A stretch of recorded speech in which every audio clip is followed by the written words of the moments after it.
ఒక పక్క OG craze, OG ఆరా అసలు ఆ ఫీలే మర్చిపోలేకపోతున్నాము. అసలు ఇంకా దాని నుంచే బయటికి రాలేకపోతున్నాం అంటే ఇంకొక సరికొత్త అప్డేట్ వచ్చేసింది. ఉస్తాద్ భగత్ సింగ్కి సంబంధించినటువంటి రిలీజ్ డేటు, అలాగే ఒక చిన్న సాంగు ఈ దీపావళికే రిలీజ్ చేయబోతున్నారు అనేటువంటి ఒక మామూలుగా లేదు. అంటే 1 to 1 back to back Harihara వీరమల్లుతో ఒక మంచి స్టఫ్ ఇచ్చారు. ఒక మంచి స్ఫూర్తిదాయకమైనటువంటి సినిమా అందించి ప్రతి ఒక్కరిని మన దేశపు కథ, మన దేశానికి సంబంధించినటువంటి సనాతన ధర్మం యొక్క విలువలు తెలియజేస్తూ ఉంటే, ఇంకొక పక్క ఓజీతో ఆ క్రేజు, ఆ లెవెల్ మనం ఒక రేంజ్లో చూసాం. అసలు ఎలా ఉందో మనకి ప్రత్యేకించి చెప్పాల్సిన అవసరంలా. రికార్డులు ఏ రకంగా కూడా తగలబడిపోతాయా అని చెప్పి మొదటి రోజు నుంచే ఒక సెన్సేషన్ క్రియేట్ చేసి ఆ ఆరా నుంచే ఇంకా బయటికి వచ్చేలోపే ఉస్తాద్ భగత్ సింగ్ కోసం హరీష్ శంకర్ గారు కీలకమైనటువంటి అప్డేట్స్ కూడా ఇస్తున్నారని తెలిసిందే. దీపావళికి ఒక ధమాకా లాంటి ఒక సాంగ్ని కూడా రిలీజ్ చేయబోతున్నట్టుగా తెలుస్తుంది. అంతేకాదు అదే రోజు రిలీజ్ డేట్ కూడా అనౌన్స్ చేయబోతున్నట్టుగా కూడా తెలుస్తుంది.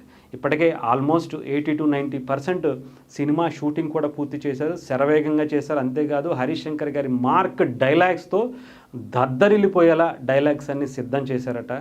అంతేకాదు ఒక రేంజ్లో పవన్ కళ్యాణ్ గారి పర్ఫార్మెన్స్ ఉంటుందట. ఈసారి పర్ఫార్మెన్స్ బద్దలైపోద్దని ఆల్రెడీ చిన్న గ్లిమ్స్లోనే మనకి చూపించారు. ఒక పక్క ఓజీ ఆరా ఇంకా ఆ మ్యానియానే ఇంకా మనకు తగ్గలేదు.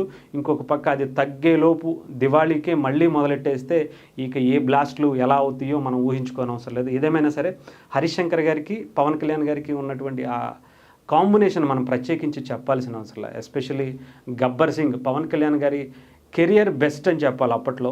దాన్ని మించిపోయింది ఓజీ ఇప్పుడు. దానికి ఇప్పుడు ఓజీకే మనం హరీష్ శంకర్ గారిని ఏ రేంజ్లో చూసాం, ఎక్స్పెక్టేషన్స్ ఇంకా పెరిగేలానే తీస్తానని చెప్పి ఆయన చెప్పడం కూడా జరిగింది. అంతేకాదు హరీష్ శంకర్ గారికి గతంలో ఉండేటువంటి డైరెక్టర్, హరీష్ శంకర్ గారు గబ్బర్ సింగ్ సినిమా చూసినప్పుడు ఒక ఫ్యాన్ బాయ్గా కనిపించినటువంటి సుజిత్ ఓజీ తీస్తే, ఇప్పుడు ఓజీ నుంచి ఇంకా మించి తీయాలి అని చెప్పి హరీష్ శంకర్ గారికి ఒక ప్రెజర్ పడినట్టుగానే అనిపించింది.